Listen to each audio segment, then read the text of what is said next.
That was such a great episode. Why didn't more people listen? Sometimes I feel like, is this thing even on? Hi, my name is Neil Matthews. I too have been exactly what I just described. Wondering and wanting a second set of ears to hear my show. Well, that's when I came up with Podcast Insight Solutions, providing you insight and solutions into your show. Whether that be improving your interview style, improving your questions, getting the guests to really come alive, or maybe it's the audio. That's always a little shaky, or maybe it's the editing. I could get better at that. Well, that's where Podcast Insight Solutions comes in. I'd like to listen to your show, provide a second set of ears, and help you come up with solutions to those problem areas in your show. Right now, we're offering a free 30-minute consultation to take your show from meh to shining like a diamond.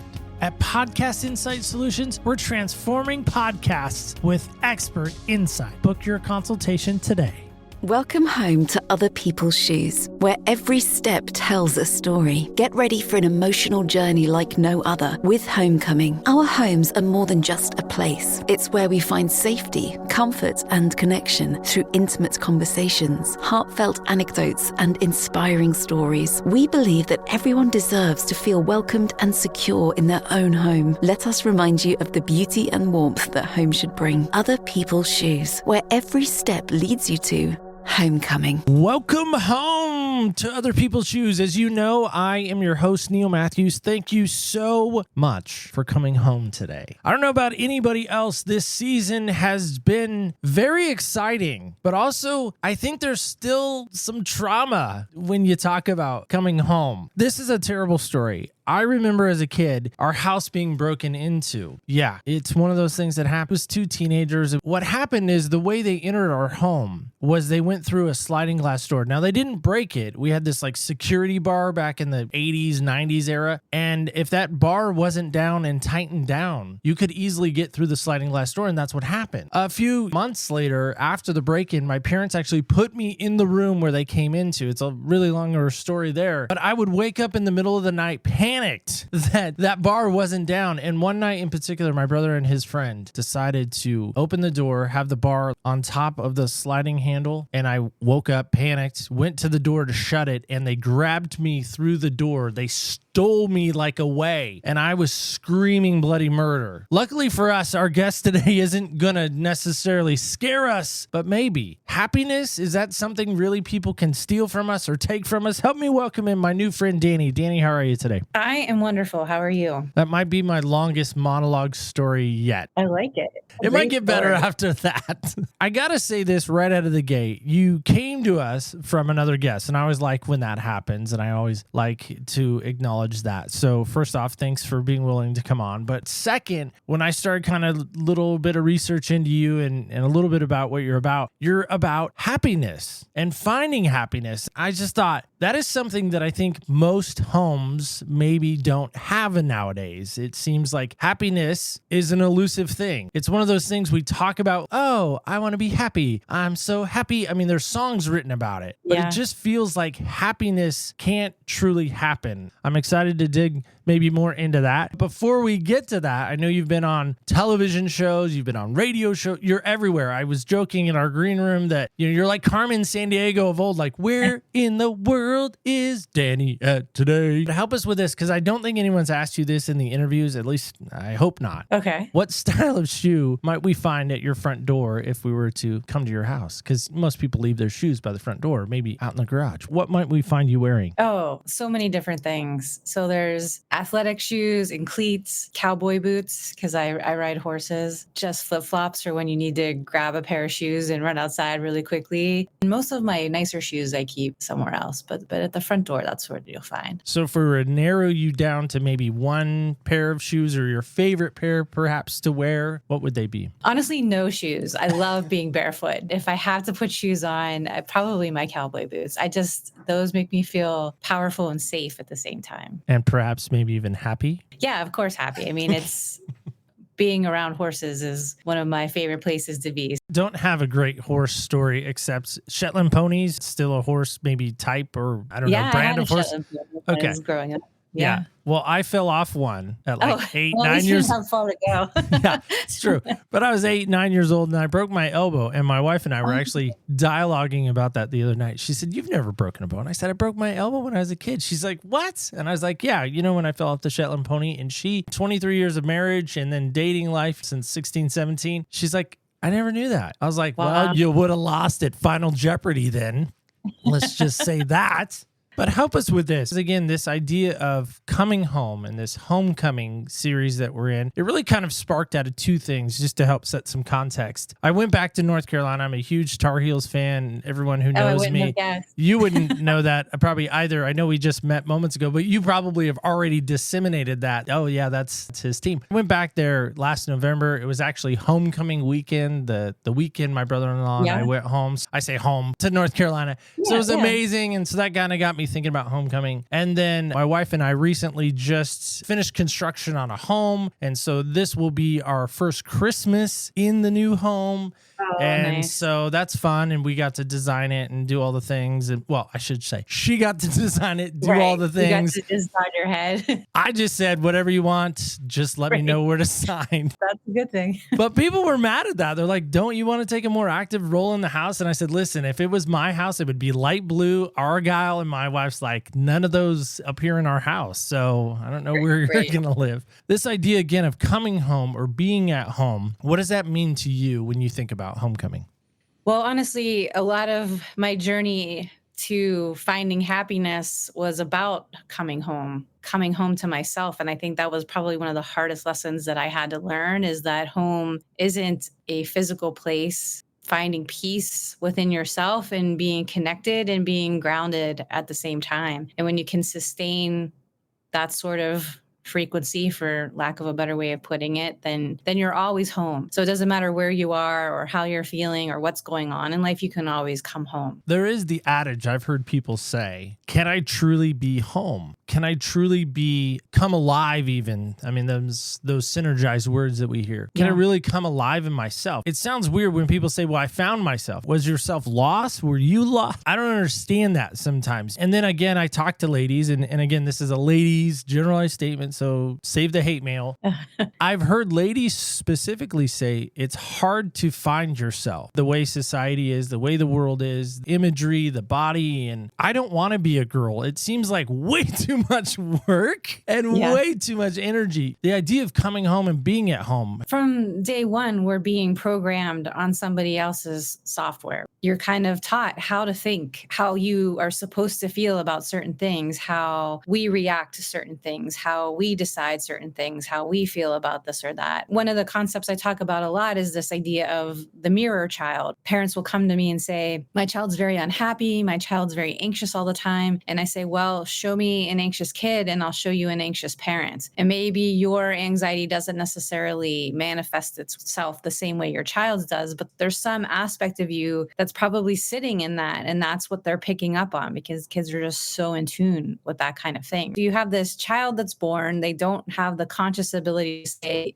"Yes, that's for me. No, that's not for me. It's just what I've been exposed to and what I know." Parts of ourself that we would probably innately bring out had we not been in a specific environment get pushed aside, ignored, suppressed, or just kind of forgotten. You're allowed to sort of, leave your parents, leave your caregivers, go out into the world. And it's kind of this process of, you feel like you're recreating yourself, but I believe that you're just sort of uncovering those places that were sort of pushed to the side. It just didn't fit in whatever environment you were living in at the time. Do women have a harder time than men? I think that, yes, I think there's a ton of societal pressure on how a woman is supposed to look and act. And I grew up in a home that was probably a little bit more traditional in that mindset as well. I do a lot of writing on the subject, and I was just writing a passage the other day, and I was contemplating how a lot of times girls aren't really supposed to show emotion. We're not allowed to be angry or upset or disagreeable. It's just not something that people like to see come out of women, but especially younger girls. I think a lot of times I suppressed those feelings, which was not a good thing. You start to kind of believe something about yourself in order to fit in with your environment, to make the people around you happy, to make sure that you're being loved as a child. certain things leave your minds, they leave your vocabulary, and eventually they leave your self-image. When you do that, your heart isn't really connected to who you were. When people say they're finding themselves, I think it's really just a matter of coming back in tune with those little pieces of us that we've left behind for whatever reason. So you mentioned finding the right frequency. What that did for me visually, the radio of old, when you would have to turn the dial to get the right station. Some people are like, what? That's a thing? You had to do that? Yes, kids, we had to just turn it to 93.7 at the right time, not 93.6, but 93.7. To get the clear station to come in. Before that, there's static. There's a lot of noise. There's a lot of white noise, maybe even. In the day, maybe even middle school you, high school you. How did you find that moment, that tuned in station where you're like, okay, all right, this is my jam. This is where I'm at. This is where I'm going to be. It's trial and error, honestly. It's like tuning that in. You got to 93.6 or whatever you said. You might be able to hear a little bit of talking, but there's still all that back noise and everything that just wasn't quite there. So you knew you were close, but you weren't quite on where you were supposed to be. And so it was just a matter of calibrating and recalibrating and seeing what worked. I really was at a place in life. I suffered from extreme anxiety, horrible depression, had really shut down a lot of parts of me and just was barely existing. It was all about hiding from the world and pretending like everything was okay, really in crisis internally. So it took a lot for me to bring myself out of that. And when I started in the only places that I was aware of. I started in religion and philosophy. I just didn't know where else to go. And I did a ton of reading. I was just researching it constantly. And then as you start to connect the dots from one to another, certain teachers appeared for me, started writing and calling people all over the world, anyone I thought had an answer to any question that I had, and they would teach you something. And so I would take what they taught, I would apply it without any judgment. Let's just see if it works. And if it worked for me, great. I continued the practice. If it didn't work for me, I set it aside and I moved on. But I really did consciously put a lot of time and effort into what I was doing to see, is this moving the needle for me or not? So I like the trial and error thing. For some who would hear you would say, that sounds scary. It is. It is. I say, if you want to be happy, you have to be brave. You got to be brave for two reasons. Number one, you've got to be brave enough to sit with yourself and listen to your heart and ask yourself, what would really make me happy? And the answer to that sometimes is very scary to hear. And then once you actually get the answer, you've got to be brave enough to live in conformity with that voice, regardless of what anyone else around you has to say about it. Again, a really difficult thing to do. People around you don't like being forced to change. And if you're changing, that means they have to change in some way. When the change comes from us internally, we're a little bit better with it. But when we're being forced to change externally, all those wires in our brain that said, this isn't right, this isn't familiar, this isn't how it's supposed to be, all of those triggers go off, make us very uncomfortable. So you're fighting a lot of different forces when you start down this journey, when you're really forced to look at yourself and make the changes you need to make to be happy. But I feel like happiness is a feeling. And just like depression is a feeling, just like joy is a feeling. I've heard it said, feelings aren't facts. And I've even heard your feelings, our feelings, my feelings can even give wrong directions. Sure, of course they can. Emotion is just that. It's energy that moves through you, emotion. It is a feeling that you experience in the moment. If you are very much in tune with those feelings, what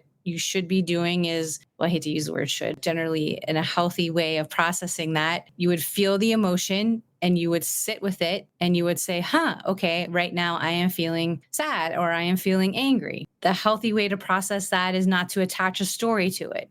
Okay, it's just, this is sadness, this is anger, not I am sad, this is sadness, or there is sadness here, or there is anger here, and you let the emotion run through your body. And it should take, honestly, if you just breathe and let it be there, a couple of minutes. What we do is something comes in, sadness, anger, something unpleasant that we don't like, we shut it down. I don't like feeling this way, so I am going to hold my breath. I am going to run away from it. I'm going to bury myself in my work. I'm going to drink this drink. I'm going to do whatever I need to do to escape this feeling because it's scary and I don't want to deal with it. But then we also attach a story from the past to it. I'm sad because my mom did this when I was 3, and then this happened in high school, and then this, and this. And okay, we have this long backstory of why all this happens. And all that does is leave that energy circulating around in our system instead of just letting it process and pass through. Now, happiness, we can argue about what a feeling is versus something else. But to me, happiness, as I define it, is a sustainable state wherein you feel connected and at peace. Is happiness up here, like way up here? Am I skipping around all day and high-fiving everybody I meet and singing a tune? No, because that's not sustainable. We can't live there all the time. It's also not down here where we're just sort of, constantly in our head, constantly anxious, constantly feeling for us. That's not sustainable either. This is just a place where we feel good. We just feel at peace. We're just going about our day, present in the moment. We're just enjoying our life as we're meant to from moment to moment, instead of riding the waves of story or this is good, this is bad, attaching those labels to everything. It's really just kind of about taking it in and being present with what's here. I have a friend named Zach, we'll say. Okay. And Zach is really good at attaching stories to feelings. Yeah, we all are. What's the danger in that for you when you were doing that, if you were ever doing that? Maybe you're so beyond that, you never did. No, I'm human. I'm not beyond it. I know of maybe 3 people who are possibly beyond it. They're masters of their own mind and their own feelings, and basically have transcended the human experience while being on planet Earth. Don't know many people that have the ability to do that because it's a full-time job, for one thing.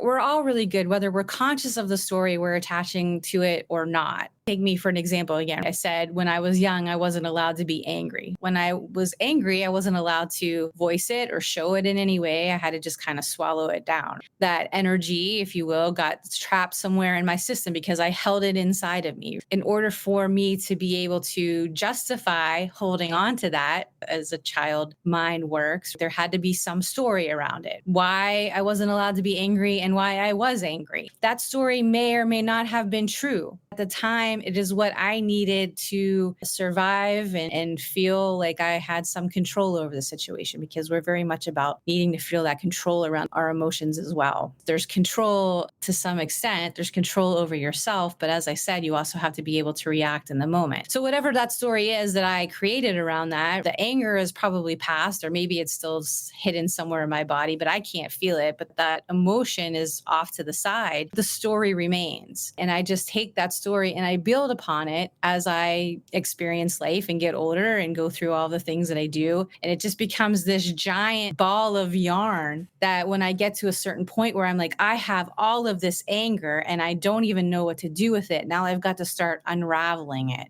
Again, one of the hardest lessons that I had to learn is I wanted to start at one end of this ball of yarn and I wanted to untangle all of it and lay it out and see what the story was. It doesn't matter what the story is. The story just exists in your mind and nowhere else. No one else remembers that story the same way that you do. Most people don't even remember it. Being able to say, okay, I just need to process this now in a healthy way. How can I be different with life? How can I be different with myself so that I don't continue on with these stories and suppressing this anger or sadness or whatever it is? I'm going to get techie for a second. Okay. Nowadays, it seems like no matter the computer system, whether it be a Mac, whether it be a Windows PC, there's the file. Within the file folder, you have all the documents and all the... Yeah. I love being able to go over, highlight them all, shift delete. By the way, that's the fancy way to get rid of it all. It doesn't go to the recycle bin. It just gets shift deleted. And I've been told by techie people, techier than me, it really like clears it out. Like it gets rid of it from the hard drive. No trace of it. I've actually wanted to get a shirt made that says shift delete because but then I think like the nerd in me is like probably gonna get made fun of at recess. How did you do that? It seems like you have gotten to this point. Very few people I've met in this arena, this space of podcasting, what it appears, have gotten to the point where you're at. I just wonder if middle school you recognizes you now. Does she? No, middle school me was a mess. You have to understand my journey was really long and convoluted. Probably around the age of 12, middle school kind of years, I started feeling off and I couldn't really explain it. I thought I was sick. I was tired. I always cared about my grades. And suddenly I was like, I grew up riding horses, loved riding my horse. All of a sudden I was like, I don't really feel like riding today. Something was wrong and I knew it. So I went to my parents and I said, hey, I think I'm sick. Can I please go to the doctor because this, and this is happening? And they said, you're a teenager and your hormones are changing and it's just one of those things. It's a phase. You'll come out of it.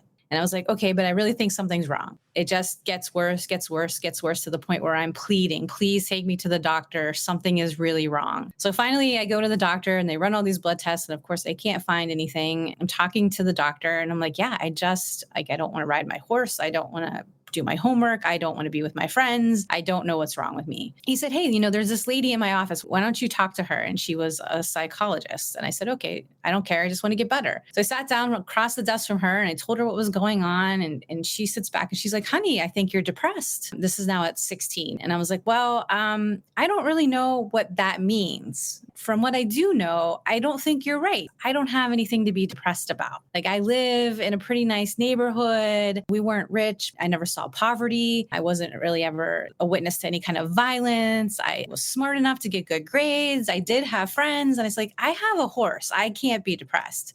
She's like, no, honey, you're depressed. And I said, okay, well, what do we do about it? So she picks up the phone, she makes a call. Now I'm on antidepressants, okay, at 16, which honestly just completely messed up my system and probably put me into a spiral that I just couldn't recover from. I go off to college. I end up dropping out of school because I'm so depressed. Now I'm suicidal, committed to the hospital because I just couldn't trust myself. Got out, made it through the holidays that year. And then on the other side of the holidays, I was like, I got to go back. And I went back in and I was like, look, none of these medications are working. I'm going to succeed in killing myself if you do not help me in some massive way. And they said, the only thing we have left for you is electroshock therapy. That's the only option left. So now I'm 19 years old. I'm of majority age. I can sign on the dotted line. I have no one really advocating for me because my parents are just like, we don't know what to do with this. I start shock therapy treatments at 19 every other day. Shut down my body. I started having obviously massive headache. My pupils were dilated all the time. I had to walk around with sunglasses even in the house. And then I'm having a conversation one day with my little brother, and he brings up this little trip that he and I went on our ponies that he remembers, very happily remembers this adventure that we went on as he was described. Remember, we went here and we weren't allowed to because Dad said we couldn't, but we went there anyway. And then we got wet and he was going to know we were there. So we were trying to dry off before we went back. And all these things we did. And I had no memory of it. He just very detailed, vivid memory for him. I had zero recollection of it. And I can see his face start to drop. My little brother, he's like, how can you not remember this amazing time we had together? And so I just was like, oh yeah, we did this, this, and this. And I just repeated back to him what he said. And he was like, oh yeah, good, you remember. And I ran into my room and I pulled out my photo album and I realized I had lost all of my childhood memories. My memory was just completely erased. And that scared me so badly that I was like, okay, I'm done. I went in the next time for the treatment and I was like, hey, guess what? It's working. We can stop doing this now. Because I just couldn't handle it anymore. And they were like, okay, prove it. You're going to have to do some things to show us, but we'll stop the treatments for now. We'll see how you're doing. And so I started my journey at that point of faking being happy because I was done. I was done with the torture. I was done with the medications that were just making me sick and making everything worse. And I pretended to be okay, which is what I said, just took all of those emotions, all of those things that I never processed. Now I'm also the trauma of basically being tortured in the basement of this hospital for how many months. And I just stuffed it down inside of me and just tried to function in my life. And I did all the things that I thought you were supposed to do. So I finished college. I went to law school, passed the bar exam on the first try, got a job, bought the house, bought the car, got married, all the stuff you're supposed to do. And then I had my daughter. One day I'm making dinner. I'm stirring a pot on the stove. She's sitting on the floor. She's about a year old and she's got her play bowls and spoons, right? She's just happily playing along. And she stops and she looks up at me and she starts mimicking me because I was stirring spaghetti sauce. I'm Italian, so I take a long time with my sauce, very slow, deliberate strokes. She's on the floor and she starts mimicking how I'm stirring exactly. And I was like, oh, it's the first time she ever really did anything like that. And I was like, oh yeah. I bent over. I was like, just like mommy. And as soon as those words came out of my mouth, I almost fainted on top of my daughter. I thought I was going to pass out. I almost threw up all over I sat down and I grabbed her and I cried my eyes out. And I was like, just realized at that moment, it didn't matter what I said It mattered what I did. And she was watching me live this very depressed, lonely, unfulfilling life. And she was going to repeat that process. So I was like, look, I am going to learn everything there is to know about being happy so I can teach it to you. I did not believe I could be happy. I was told you're not wired for it. It will never happen. Get used to it. This is how you're going to live. Thought if I learned and taught her early enough, she could escape all of that stuff that I had gone through. That was the motivation behind it. There was no way that my daughter was going to go through this same torture and live this life just sort of trapped in your head, not enjoying any part of it. I was not going to let that happen. So that was enough motivation, and still is today, for me to work on this constantly. She's the reason that I started it and why I continue it. Legitimately something I have to work at every single day. When I wake up in the morning, there's two things on the wall that I see immediately. It's a picture of my daughter and then a little plaque that says, when you feel like quitting, remember why you started. Her journey through life, which I very much want to be a happy one, is enough for me to model that behavior. Because again, it goes back to the whole mirror child thing. If I show her how to live a brave and happy life, she's going to understand how to do that for herself. If I don't show that to her, where is she going to learn it? She's not going to learn it in school. None of us do. Maybe there'll be a mentor along the way who shows her a little bit if she's lucky. For someone like me, that person never came along. I had to be it. Again, that motivation for her is so strong. Also, my father died when I was pretty young, and I'm constantly sort of aware of the fact that the clock is ticking. And I don't want my time here to be like it was those first years of my life. I was not happy. I was miserable, not finding joy in anything, hating myself. Oh, just absolute self-loathing. I don't want whatever time I have left to be like that. I really don't. I want to enjoy my life. I want to enjoy my daughter. That is what drives me every single day, even when I don't want to do it, to do all of the things I know I need to do to maintain that state that I was talking about, that I call happy. So how do you define it? If we were going to cross out Webster, they called. They're like, okay, Danny, give us your better definition than we came up with. My definition is a sustainable state wherein you feel connected and grounded. Your connection can be, you can call that whatever you want. You can call it God, you can call it source energy, you can call it life force, you can call it your heart. To me, it's all the same thing. It is really feeling that sense of I am part of something bigger, that I belong here, that I am home, that I'm good. My daughter is 9 now, starting to work out all these friend dynamics and everything that kind of goes along with that. And she was saying how she was having a hard time with this one group of girls, but she really wanted them to like her. And I was like, well, look, we talk about this all the time. You hear me talk about this all the time. There is nothing external to you that is ever going to make you happy. There is no amount of money. There is no relationship. There is nothing outside of you that can do that. You have to do it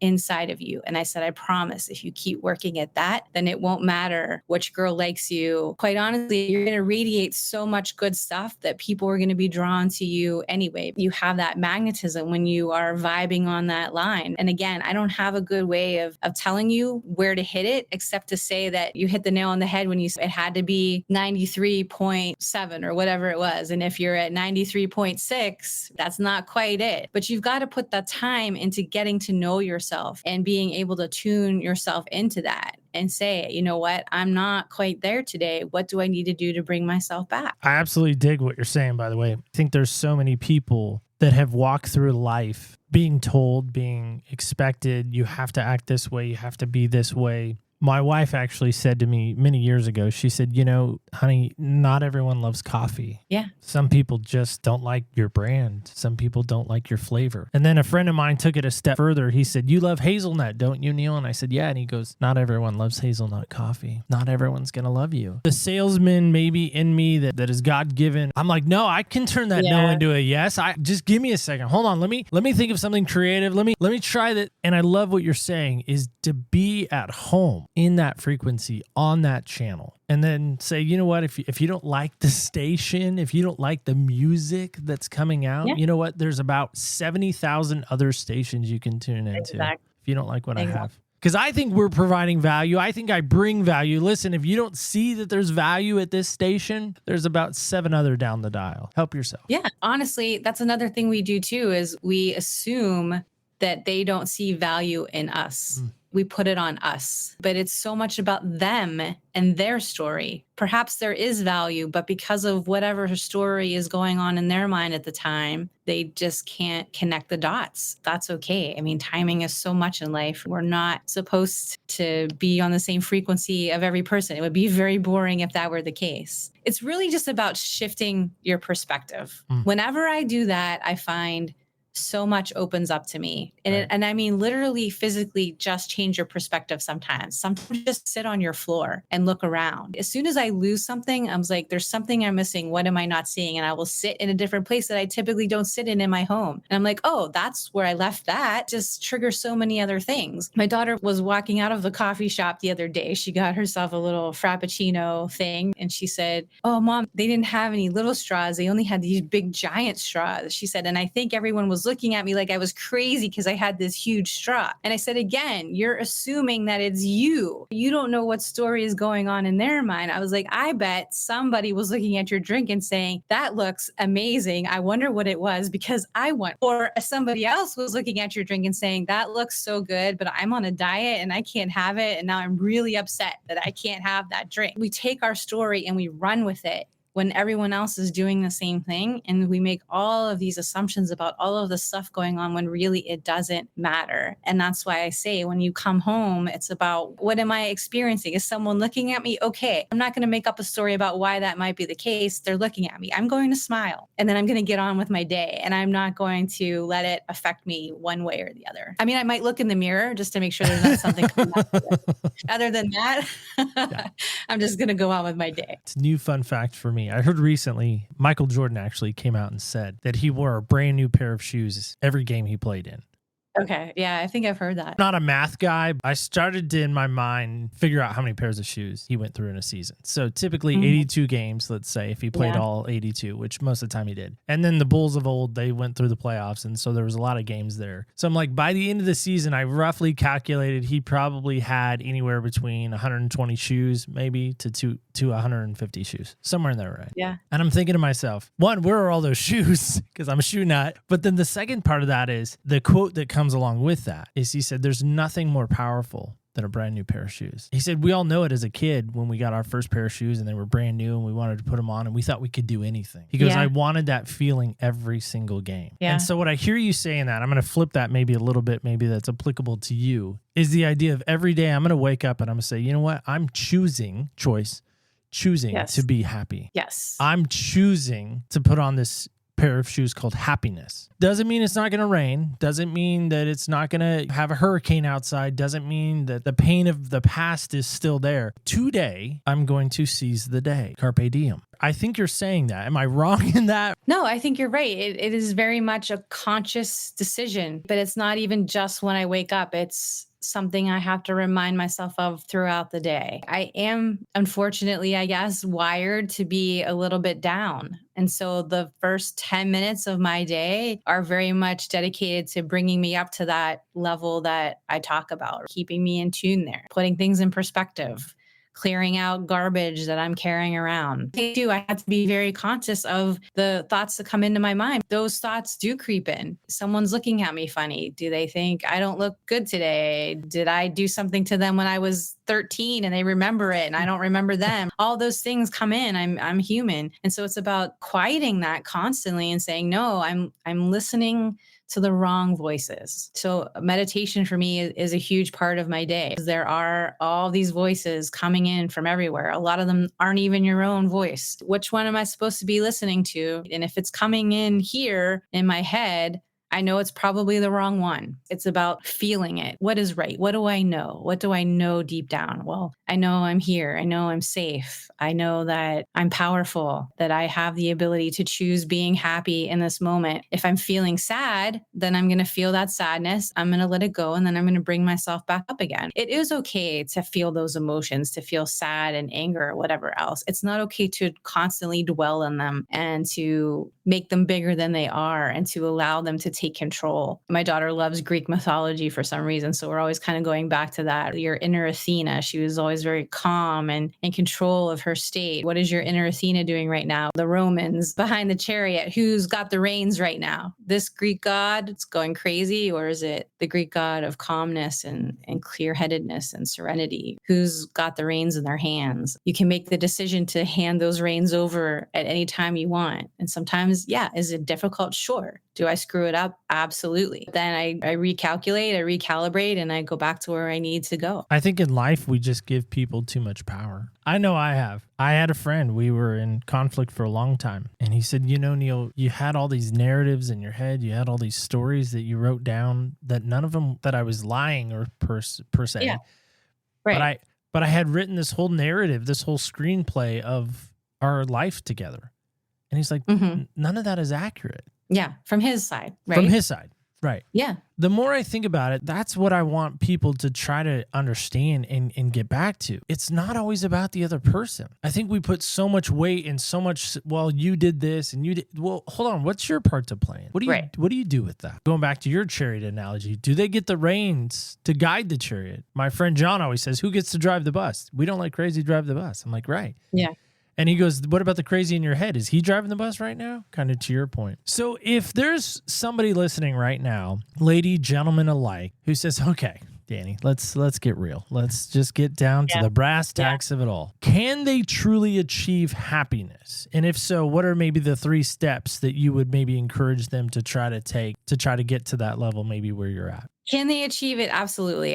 If I can do it, anyone can, because I really had to pull myself out of a hole. I mean, things were really bad. And if my daughter had not come along, chances are that I wouldn't be here to have any kind of conversation about anything. You absolutely can, because it's within your power. I believe it's your right. It is your right to live a happy life. I think it comes down to, how are you defining happy, and what do you think happiness is? If you think happiness is having everything that you want right now, and that you're not going to be happy unless all of these items are checked off and all these things are met and all of these milestones are met that you have, again, that's a story in your head. If you think all of those things need to fall into place in order for that to happen, and make your life's purpose about getting those things one way or another, you're not going to be happy. Happiness is a now. Happiness is not something that happens in the past. Even if you had a happy time, that's over now. Happiness is not anticipating something that you think might happen in the future. Happiness is about being with yourself right now. So if you are not comfortable with yourself, I would say that's the first place to start. And many people are not. And I know this because I'm at a place now where I will literally be in line waiting to buy coffee, and a complete and total stranger will come up to me and start talking, and I will know their life story, their pain, where it came from within a couple of minutes of just speaking with them, because so many people are holding this inside. And I guess maybe now they see me as sort of a safe space to let that out. And that's where it has to start. It has to start with knowing yourself and asking yourself those really hard questions. Like I said, being brave enough to sit with yourself and say, what do I need to do? Who am I? What really makes me happy? And if you get the answer, then you've got to be brave enough to say, okay, I hear that.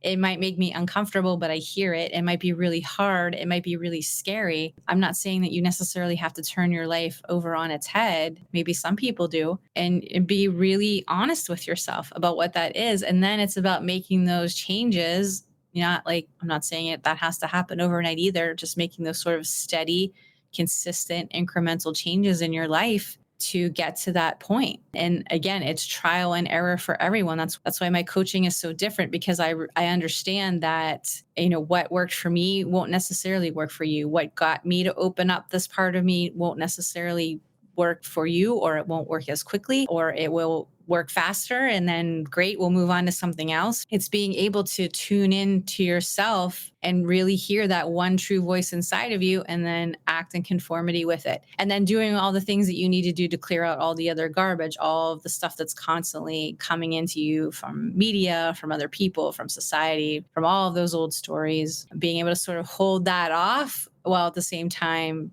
getting in tune with yourself. I love that. So it's not a quick fix. No.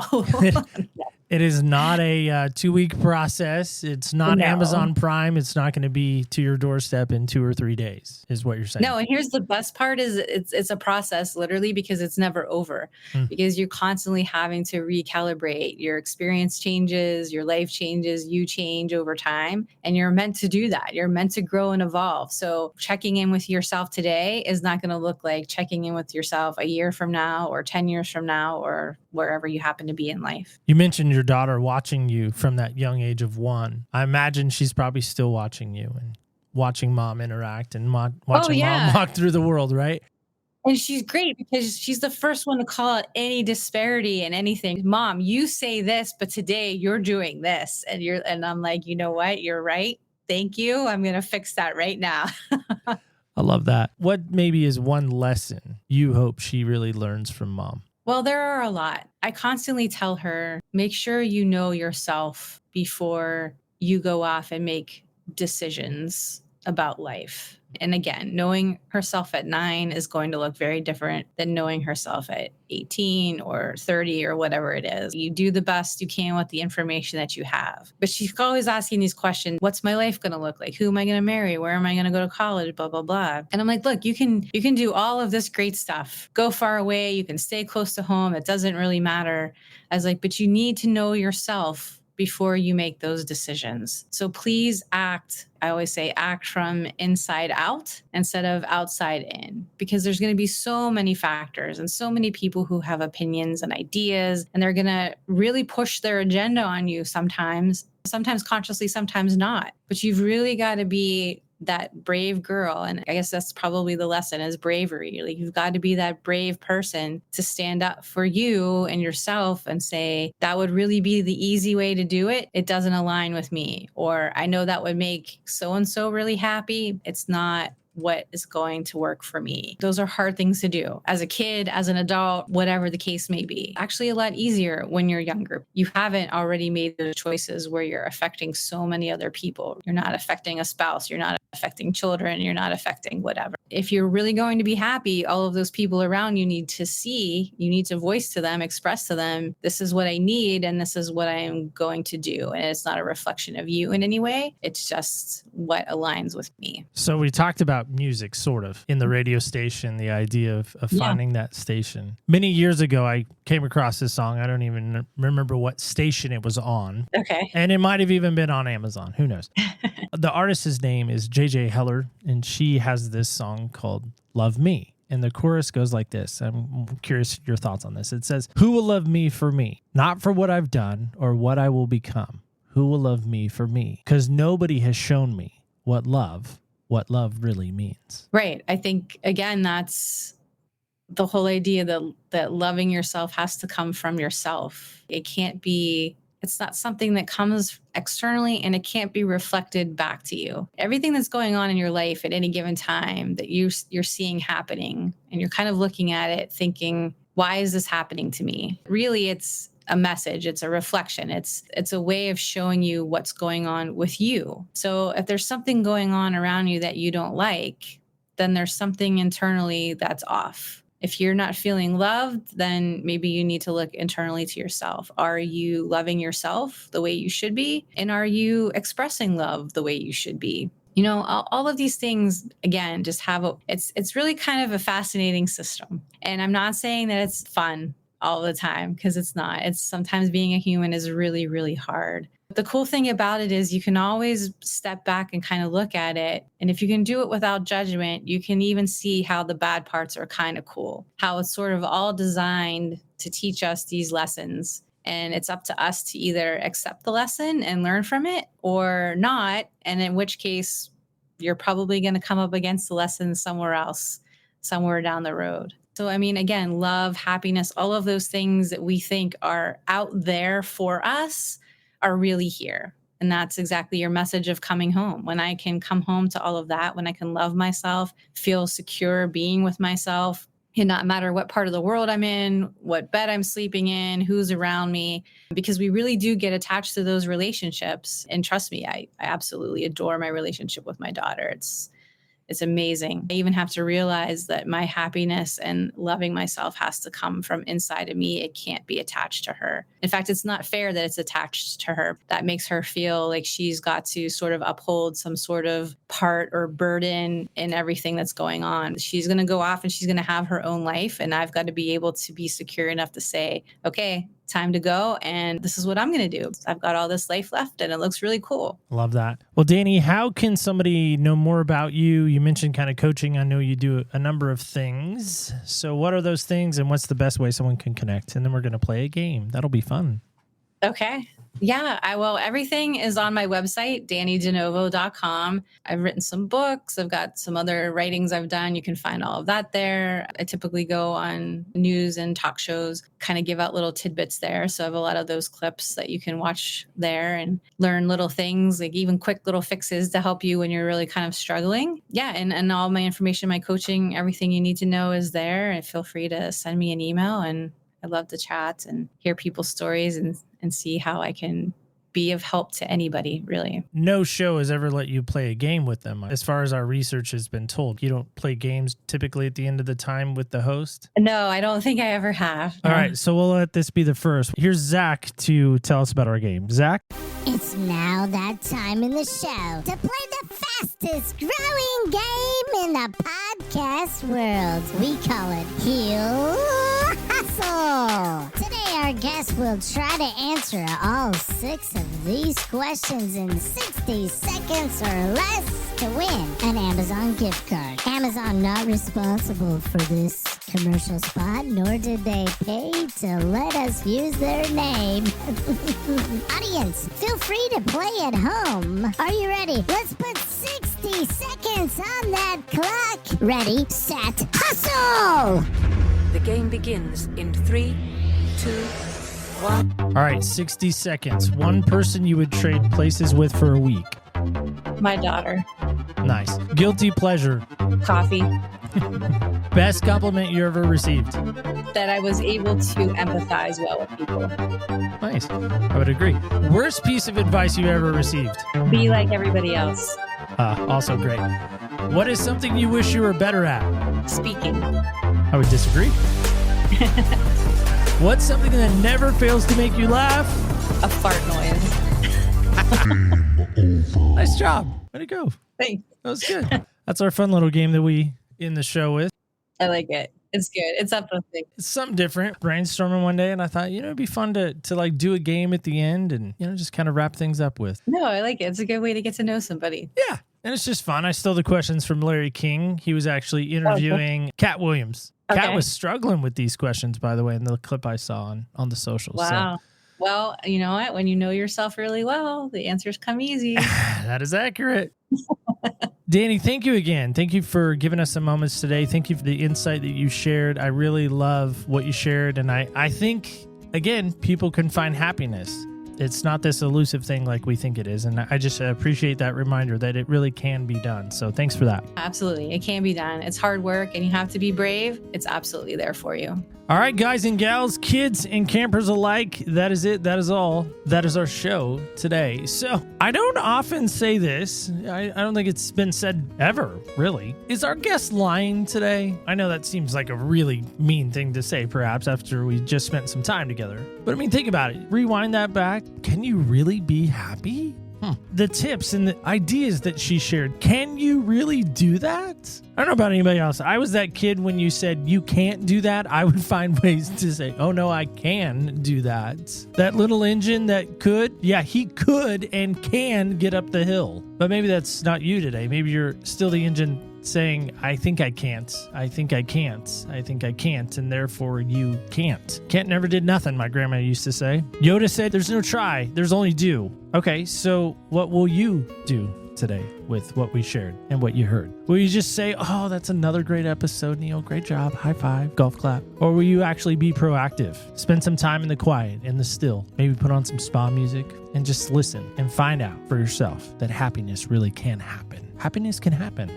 Just a thought. If you'd like to know more about our show, you can visit OPS Podcast Show under Facebook, Instagram, and Twitter under @OPS Podcast Show. It's also on our website at opspodcast.com is another great place, landing spot for all of us. And until next week, do not forget, remember, when you walk in other people's shoes, you really do get a different perspective on life. Thank you so much for listening. Again, stay tuned till next week when we walk in other people's shoes.